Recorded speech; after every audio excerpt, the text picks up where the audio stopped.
Sadness is something we all go through. But today, we're going to look at it through a really specific lens, the Quran's divine guidance on how to find real relief and build resilience. We're going to unpack not just why we feel this way, but the actual prophetic tools we've been given to navigate these tough times. So, let's get right into it. All right, let's kick things off with this incredibly powerful verse from Prophet Jacob. This really sets the stage for everything we're about to discuss. The key here isn't to pretend you're not sad or to suppress it. No, it's about where you direct that complaint. You take it only to the one who can actually provide a solution. You know that feeling, a kind of sadness that just eats you up from the inside, a grief so deep you can't even really put it into words for other people. And this is where that foundational Islamic principle clicks into place. When you feel like no one can truly understand, the ultimate solution is to turn your complaint, your grief, only to God. Now, here's something really fascinating. The Quran doesn't just treat sadness as one big, monolithic feeling. It actually categorizes it, giving us a specific language to understand the different shades of what we're going through. Let's break down these three phases of sadness. So the first one is called Asafa. This term comes up in the story of Prophet Musa, or Moses, and it describes a very specific cocktail of emotions. It's not just feeling down, it's a sadness that's all mixed up with anger and some really deep grief.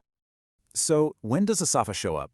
Well, think about a time you got really bad grades you didn't expect, or a project you poured your heart into completely failed. It's something you just can't digest. First, you get angry about it, and then that anger slowly cools down into this heavy, lingering sadness. That right there, that's Asafa. Okay, moving on to the second type. This one's called Alasa. And this is all about looking backwards, but with a really heavy heart. It's that specific pain that comes from regret, thinking about a missed chance or a mistake you made in the past. And this is the kind of sadness that can really trap you, It gets you stuck in this loop, just replaying what could have been, what you should have done.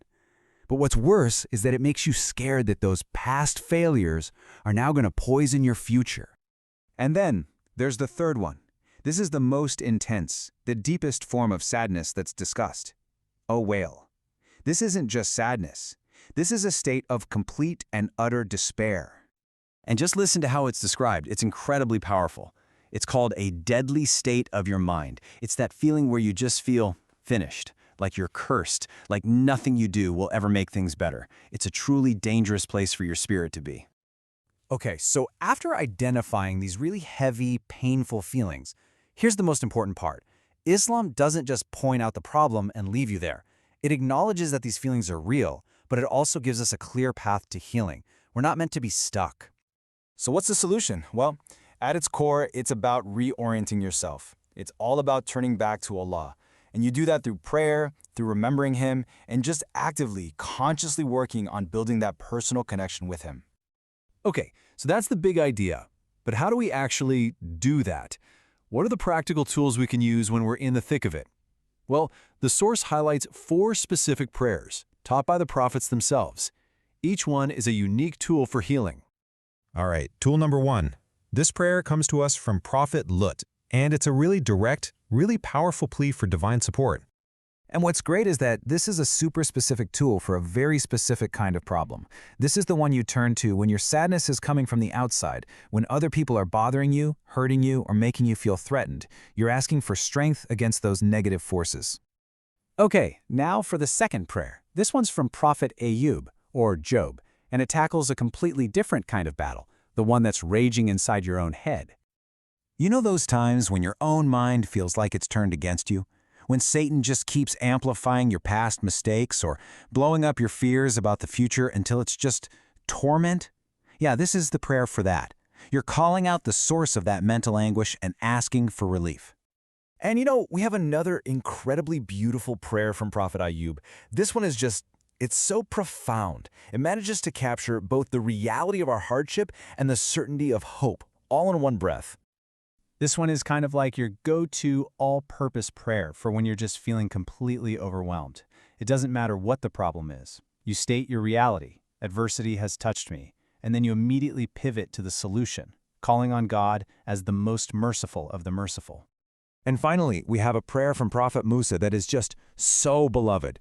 It is the ultimate declaration of your complete and total need for God. And you have to hear the story behind it. It's amazing. Picture this. Prophet Moses is a fugitive. He's all alone. He has absolutely nothing.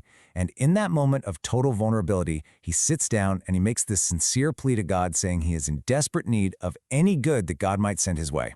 And what happens right after? His entire situation is transformed. He's blessed with a family, a home, and security. So what makes this prayer so incredibly powerful? It's that profound humility. It's you just laying it all out there before God and saying, I need you. I need whatever good you can send me. And that's why scholars so often recommend it for anyone who is seeking provision of any kind, whether it's a home, a job, or even a spouse.